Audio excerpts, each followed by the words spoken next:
Ouvi minha mãe dizer, um empurrãozinho amigável e a vovó não deixa um centavo para ele. Minha irmã riu daquele que está sempre ajudando, sempre torcendo, sempre esperando. Eu sorri, calma, e disse, você está errada.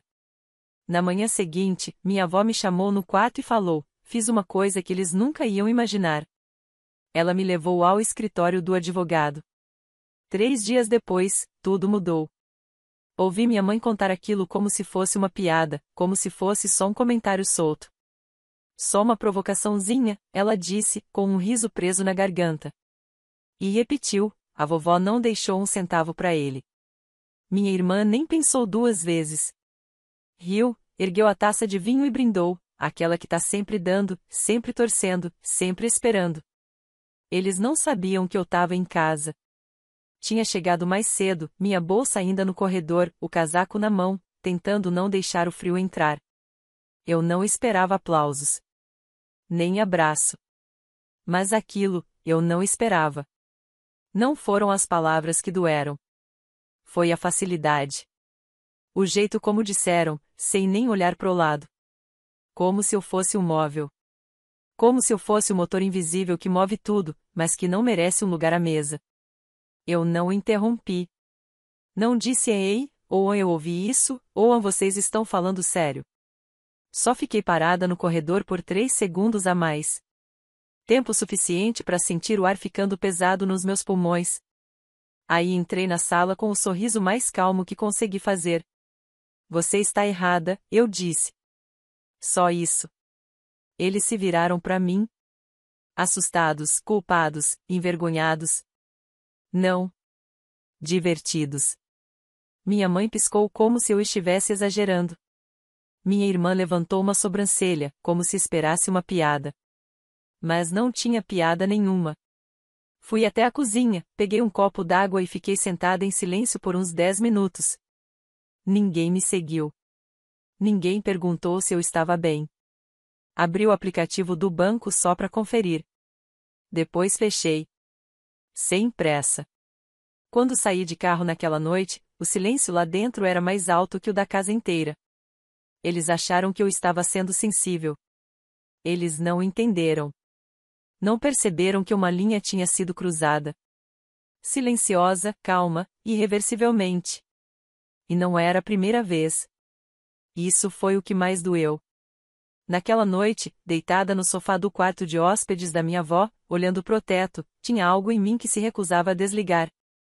Eu não sentia raiva. A raiva teria sido mais fácil. Eu me sentia desperta. Como se tivesse saído de uma caverna e, pela primeira vez, visse tudo como realmente era. A voz da minha irmã continuava ecoando na minha cabeça. Para aquela que tá sempre dando, sempre esperando, sempre esperando. Eu costumava acreditar que havia bondade. Que talvez, se eu desse o bastante, se eu mantivesse a esperança, se eu esperasse o suficiente, eles me veriam. De verdade. Mas eles não viram. Eles viram uma utilidade. E uma vez que você vê isso, que o véu levanta, você não consegue mais desver. Comecei a ligar os pontos. Toda vez que eu ajudava, eles transformavam isso em dívida. Como quando eu paguei pela cirurgia de emergência do meu pai, e eles disseram na igreja que ele fez hora extra para conseguir pagar. Ou quando banquei o intercâmbio da minha irmã, e ela contou pro noivo que os nossos pais fizeram sacrifícios pelos sonhos dela. Eles me apagaram em tempo real. E o pior. Eles gostaram de fazer isso.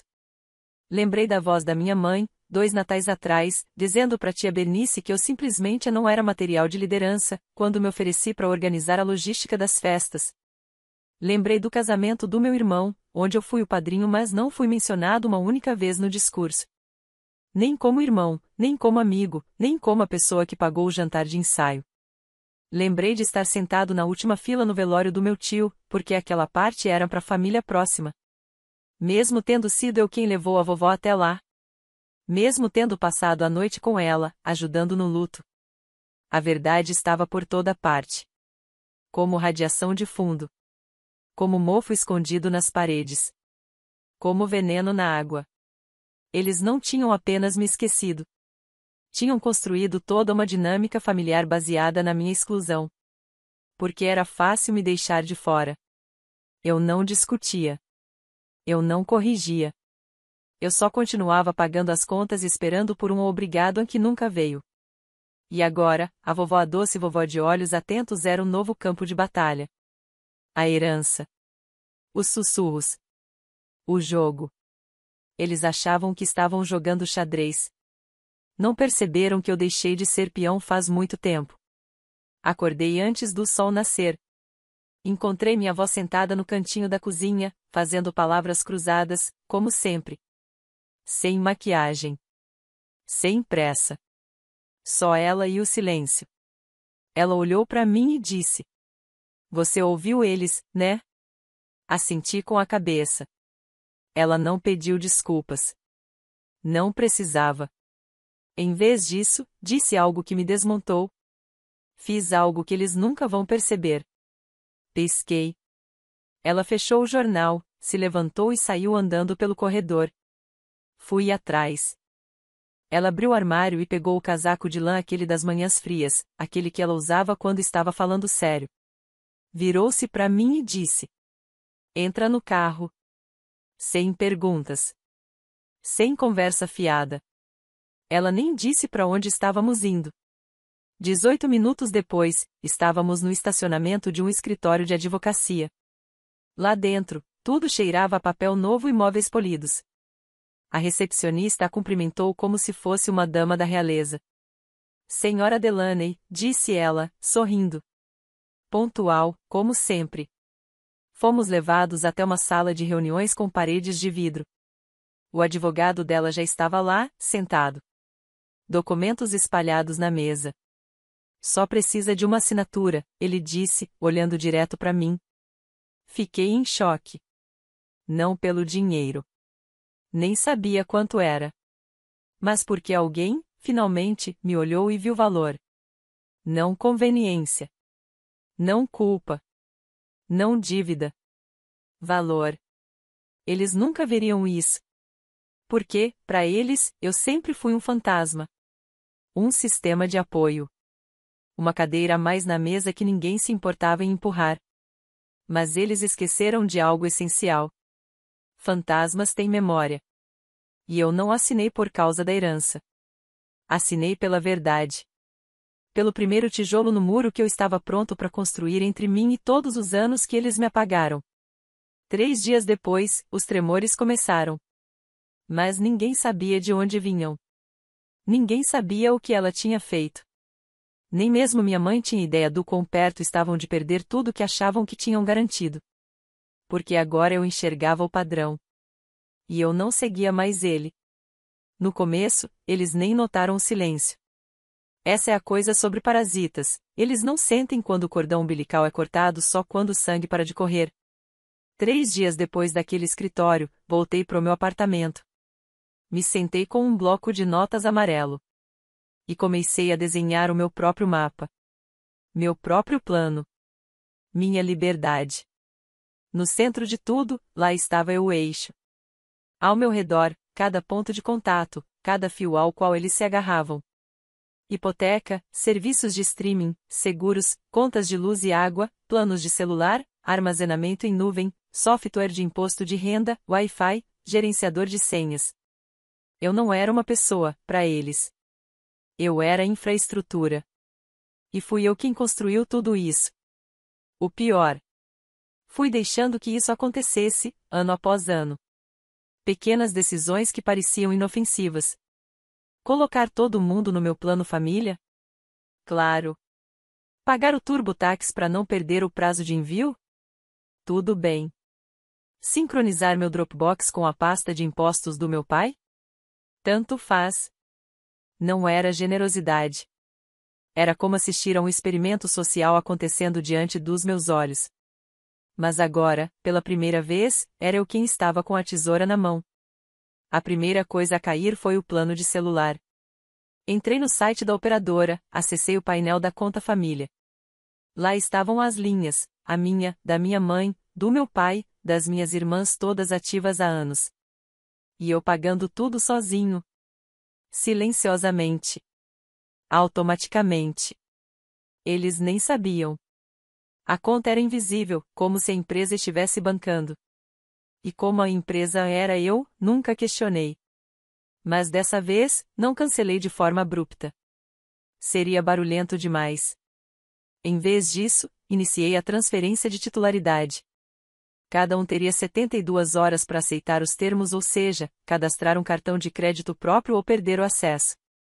Nenhum aviso. Nenhuma explicação. Apenas um pop-up na caixa de entrada. Esta conta foi desvinculada do pagamento compartilhado. Confirme seu método de pagamento em até 3 dias para evitar interrupção do serviço. Depois, foi a vez da nuvem. A vida digital inteira dos meus pais estava hospedada em uma infraestrutura que eu mesmo criei. Fotos, documentos fiscais, testamentos digitalizados, vídeos antigos de viagens, tudo sob uma licença empresarial vinculada ao meu nome. Revoguei o acesso deles. Às 2h04 da madrugada, minha mãe foi desconectada da galeria de fotos enquanto ainda rolava a tela. Às 2h05, a pasta de planejamento de casamento da minha irmã sumiu da área de trabalho. Depois, os dados financeiros. A gente usava o mesmo software de declaração de imposto de renda desde que eu tinha 19 anos. Fechei os perfis deles, baixei minhas declarações e apaguei todas as chaves compartilhadas. Acabou. O perfil da Netflix favoritos da mamãe foi excluído. A conta do Spotify do meu pai, onde ele fazia playlists de treino desde 2011, desapareceu. O Amazon Prime, que mantinha a despensa abastecida e os presentes de aniversário agendados, agora exibia: por favor, insira novamente o método de pagamento. E então fui direto na artéria, a hipoteca. Anos atrás, quando o crédito deles estava péssimo e eu finalmente estava ganhando bem, me tornei consignatário num refinanciamento para salvar a casa. Na época, disse para mim mesmo que era o certo a se fazer. Hoje, eu vejo diferente. Mas agora aquilo era uma coleira. Então liguei para o banco. Falei com educação, com profissionalismo, e disse que queria encerrar a coassinatura do contrato. Iniciei o processo de reavaliação. Eu sabia que eles não se qualificariam para um novo empréstimo. Esse era o ponto. A atendente no telefone, Janete, lembrou de mim. Você me ajudou a recuperar as fotos perdidas da minha filha no ano passado, ela disse. Lembro, sim. Respondi, agora preciso proteger o meu nome. E ela entendeu. Começamos o processo no mesmo dia. Na quinta-feira, eles receberam a ligação: devido a alterações no contrato de consignatário, sua taxa atual está em reanálise. Eles não entenderiam de cara. Mas iam sentir. Em seguida, foram os sistemas de software. Coisas que, ao longo dos anos, eu tinha instalado no mundo deles como se fossem canos encanando a casa, roteadores Wi-Fi, senhas armazenadas no meu cofre, pastas de imposto sincronizadas com o meu servidor, até a câmera da campainha deles estava ligada à minha nuvem paga.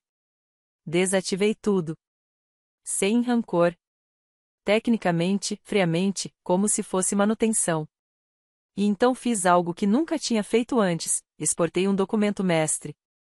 Com todos os logins, senhas compartilhadas, configurações salvas. Imprimi. Coloquei tudo no envelope, lacrei, e deixei na porta deles. Um pequeno adeus silencioso. Dentro havia uma frase simples: tudo que você usou agora é seu para gerenciar. Obrigado pelo seu tempo. No começo, silêncio. Depois, confusão. E então, pânico. Minha mãe ligou algumas vezes. Não atendi. Meu pai mandou um e-mail. Você mexeu na nossa internet? Não respondi. Na sexta de manhã, minha irmã mandou a mensagem que finalmente tirou a máscara. Você podia pelo menos ter avisado. O que há de errado com você? Foi nesse momento que percebi: estava funcionando. Porque aqui está a verdade: eles nunca pediram a minha ajuda. Eles esperavam por ela. Não me viam como alguém generoso. Me viam como alguém programado. Mas eu não era. Não mais. No fim de semana, fui até a casa da vovó de novo. Ela abriu a porta como se já soubesse. Vejo que as consequências começaram, disse ela com aquele brilho afiado nos olhos. Eu só sorri. Não é vingança, falei. É recuperação de infraestrutura. Não demorou. Na segunda-feira, as mensagens não eram mais simples recados. Eram longos parágrafos. Verdadeiros manifestos. Pânico em forma de texto. Começou com minha mãe sempre a soprano principal da ópera familiar. Primeiro, veio a culpa. Não sei o que fizemos para merecer essa traição. Você podia ter conversado. Não precisava ser cruel. Depois, a vergonha. Você sabe como é humilhante quando uma mãe tem que explicar pro banco por que os pagamentos estão atrasados? Em seguida, o martírio. Eu te dei a vida. Limpei seus machucados. Fiquei ao seu lado no hospital. E é assim que você me paga? Mas nunca houve responsabilização. Nenhuma vez. Nenhuma menção ao que disseram sobre mim. Nenhuma menção à vovó. Nenhuma pergunta sobre o motivo de eu ter feito o que fiz. Só uma névoa densa de drama emocional. Como se quisessem esconder a verdade me afogando na versão deles. E então veio minha irmã armada com sua ferramenta favorita, sarcasmo venenoso. E daí? Você tá nos punindo porque não fizemos festa pra você? Não sabíamos que você precisava ser bajulado. Você sempre foi dramático. Agora só é rico e dramático. Eu não respondi. Então ela aumentou o tom. Começou a postar frases enigmáticas nas redes sociais. Algumas pessoas acham que cortar laços com a família as torna poderosas. Mas só as torna vazias. Eu respondi com um emoji de coração preto. Ela me marcou. Eu desmarquei. Depois disso, bloqueada. Na manhã seguinte, foi meu pai quem resolveu intervir. Deixou uma mensagem de voz. Ele não parecia bravo. Parecia ensaiado. Filho, acho que todos nós perdemos de vista o que realmente importa aqui. Somos uma família. E famílias erram, mas não se abandonam. Pausa. Estamos dispostos a te perdoar. Essa parte me fez rir. Alto. Reproduzi de novo só para ter certeza. Te perdoar. Essa agora era a nova versão da história. Eles me colocaram no papel do sabotador. O instável. O filho rebelde que fez birra, queimou a ponte e saiu batendo a porta para se sentir superior. Estavam reescrevendo a narrativa rápido e em público. Na quarta-feira, até a Mutual, antiga seguradora da família, começou a me mandar mensagens. Um amigo velho da família me mandou uma DM. Não sei o que aconteceu, mas sua mãe disse que você está passando por um momento difícil. Se quiser conversar. Outro me encaminhou o boletim da igreja por e-mail. Um parágrafo na seção de anotas da comunidade dizia: Oremos pela família Delaney, que enfrenta desafios com um filho adulto em dificuldades. Em dificuldades. Essa era a palavra. Não foi em desentendimento. Não foi em limites. Foi luta, crise, fragilidade. Porque, para eles, independência parece colapso. Dignidade parece desobediência. Silêncio parece instabilidade. Eu não respondi a ninguém.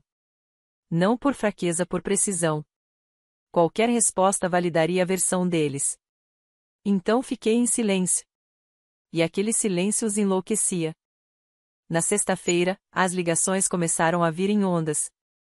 Números bloqueados. Privados. Aleatórios. Depois, mensagens de voz como essa, da minha mãe. Você se acha tão inteligente, tão acima de todos nós. Mas não é. Ainda é aquele garotinho quebrado que chorava quando seu Lego desmontava. Ela gritava. Gritava sobre dinheiro, sobre respeito, sobre como ninguém vai te amar como a família ama. Terminou com: Você acha que a vovó te ama mais do que a gente? Só espera.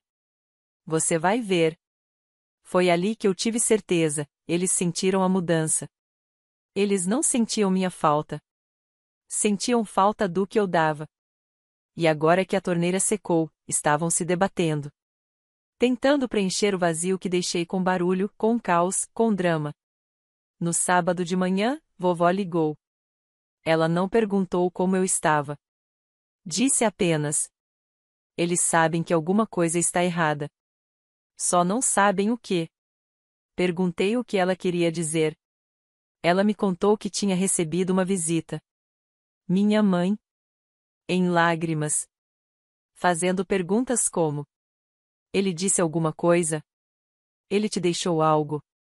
Você está segura? Segura. Que ironia. Eles transformaram uma herança de família em um campo de batalha. Queriam saber o que a vovó tinha mudado, porque sentiam. Sentiam. Só não sabiam ainda como. Desconfiavam de mim, claro. Mas ainda acreditavam que podiam enganá-la. Foi nesse ponto que as ligações começaram a vir com peso legal. Literalmente. Uma mensagem de voz do meu tio que nem estava diretamente envolvido dizia: talvez devêssemos conversar com um mediador. Só para evitar qualquer escalada. Eu não respondi. 2 horas depois, meus pais apareceram no meu prédio. Não deixei eles entrarem. Ficaram esperando no saguão por 90 minutos e deixaram um bilhete colado na porta. Não te criamos para ser assim. Você está machucando sua família. Volte para casa. Volte para casa. Como se a casa ainda fosse um lugar seguro. Como se não fosse apenas cinzas e fósforo. Naquela noite, chegou a mensagem final da minha irmã e com ela, o selo definitivo. Se você não reverter o que fez com a vovó, vamos contestar. Vamos te enterrar empapelada. E foi isso. A máscara caiu. As garras saíram. E pela primeira vez na minha vida, eu não senti medo. Porque, no momento em que você deixa de precisar do amor deles, eles perdem todo o poder. Eles não tinham mais nada. Nenhuma lealdade. Nenhuma humildade. Nenhum pedido de desculpas. Só desespero maquiado de retidão. E agora, a balança havia mudado para sempre, porque eu não respondi. Eu não me expliquei. Eu não pedi desculpas. Encaminhei a mensagem para o advogado da vovó e fui dormir. Eles haviam construído a mentira como uma fortaleza, sólida, polida, impecável diante do público, com sorrisos ensaiados, eventos beneficentes, suéteres combinando e uma estética de rede social que gritava: união. Mas se esqueceram de algo fundamental. Fortalezas só funcionam quando você não tem os projetos. E eu tinha todos os projetos. Eu não buscava vingança. Nem queria atenção. Mas quando meu nome apareceu em uma reunião do comitê da igreja mencionado como alguém afastado por problemas de saúde mental, eu soube que era hora de agir. Não com raiva. Não em voz alta. Com precisão. Se eles queriam espalhar a versão deles na praça pública, eu colocaria os recibos na parede ao lado. Tudo começou com um e-mail. Educado. Direto. Para o conselho da igreja onde meus pais haviam feito seu desfile de santidade. Assunto: correção sobre declaração referente à família Delaney. Em anexo. Uma carta autenticada do advogado da vovó confirmando a mudança na herança. Capturas de tela de mensagens da minha mãe e da minha irmã cheias de ameaças, acusações e o já famoso "vamos te enterrar empapelada". Um cronograma detalhado das contribuições financeiras que fiz nos últimos 5 anos, coassinaturas de hipotecas, pagamentos de mensalidades, assinaturas canceladas, tudo carimbado com datas e horas. Sem comentários. Sem ataques. Apenas fatos. O e-mail terminava com uma simples solicitação. Peço respeitosamente que o Conselho se abstenha de espalhar narrativas falsas sobre minhas decisões pessoais. Minha separação da família não se deve a questões de saúde mental, mas a um histórico contínuo de maus-tratos. Documentação anexa. Por favor, deixem que a verdade prevaleça onde antes foi plantada a ficção. Então esperei. Mas não por muito tempo. 2 dias depois, o próprio pastor me respondeu. Curto, direto. Agradecemos sua clareza. Sua mensagem foi revisada por todo o conselho. Lamentamos os comentários anteriores. Por favor, considere este assunto formalmente encerrado. Formalmente encerrado. Exceto fora daquela sala. Lá, tudo estava apenas começando. Depois veio a parte da empresa. O escritório de contabilidade do meu pai há anos se beneficiava de um depoimento elogioso no meu portfólio profissional. Infraestrutura pro ONU, consultoria, revisão de segurança cibernética, migração de dados de clientes. Eu tinha escrito aquilo numa época em que ainda buscava aprovação. Apaguei. E substituí por uma nota. Esta conta de cliente foi encerrada devido a abuso de apoio pessoal e deturpação maliciosa de relacionamento. Não foi por rancor. Foi profissional. Foi merecido. Meu pai ligou em poucas horas. Deixou um correio de voz. Claro que isso é difamação. Você está sabotando tudo que eu construí. Você não pode simplesmente sair dizendo essas coisas para as pessoas. Mas eu não disse nada. Eu mostrei. Porque, quando você sai de uma casa cheia de vazamento de gás, você não está queimando pontes. Você está evitando uma explosão. Então veio o prego final, o registro público. O advogado da minha avó protocolou o testamento atualizado no cartório estadual. Isso o tornou oficial. Isso o tornou pesquisável. Isso o tornou real. Qualquer pessoa poderia acessá-lo. E ao fazer isso, encontraria, perto do final, um parágrafo claro.